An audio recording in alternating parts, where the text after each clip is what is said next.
Hello everyone, నేను ఇప్పుడు ఊడు పూడుస్తున్నాను చూసారా. నీళ్లు ఉన్న మడుల్లో వరి మొక్కల్ని నాటటం. వరి కూడా పూలు పూస్తుంది కాబట్టి కింగ్డమ్ వచ్చి ప్లాంటే, ఫ్యామిలీ పోయేసి. దీని యొక్క శాస్త్రీయ నామం ఒరైజా సటైవా, ఒరైజా సటైవా ఇండికా. వరి నాటేసాం చూసారా. బాగా నీళ్లు ఉంటాయి, బాగా బురద కూడా ఉంటుంది.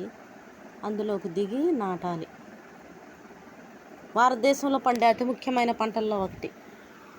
వరి గింజల నుండి బియ్యం వేరు చేస్తారు, మీకు తెలుసు. ఇది దక్షిణ భారతీయుల ముఖ్యమైన ఆహారం. క్రీస్తు పూర్వం 1400లోనే దక్షిణ భారతదేశంలో వరి పండిస్తున్నట్టు పురావస్తు శాఖ అంచనాలు చెబుతున్నాయి. భారతదేశంలో ఉన్న 50% పంట భూములలో వరి పండిస్తున్నారు. ప్రపంచంలో సగం జనాభాకు ముఖ్యమైన ఆహారం వరి. మన భారతదేశంలో ఒరైజా సటైవా ఇండికా రకపు వరి మొక్కలనే ఉపయోగిస్తారు. మేము వేసే ఈ వరి పేరు పిఎల్ బియ్యం చాలా బాగుంటాయి.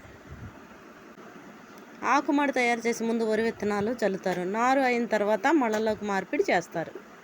వరి మొక్క ఏకవార్షికం. Please subscribe my channel. Bye everyone. వరి కోత అయిపోయిన తర్వాత ఈ ఎండుగడ్డిని పశువులకు ఆహారంగా ఉపయోగించవచ్చు. ఎండుగడ్డి పశువులకి ఇష్టమైన ఆహారం. ధాన్యంపై పొట్టు తీయకుండా వాటిని వేడి నీటిలో ఉడికించిన తర్వాత వాటికి ఆవిరి పట్టిస్తే ఉప్పుడు బియ్యంగా తయారవుతాయి.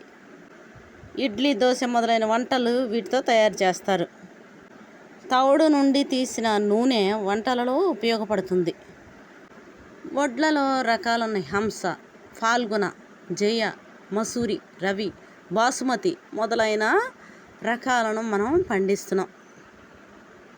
మేము పండించేది పిఎల్. ప్రపంచంలో ఉత్పత్తి అయిన వరిలో 5-6% మాత్రమే ఎగుమతి అవుతుంది.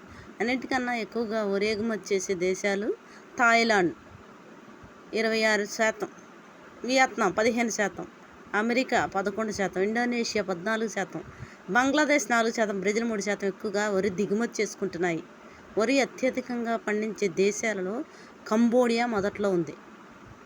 ఇక్కడి మొత్తం వ్యవసాయంలో 90% వరినే సాగు చేస్తారు.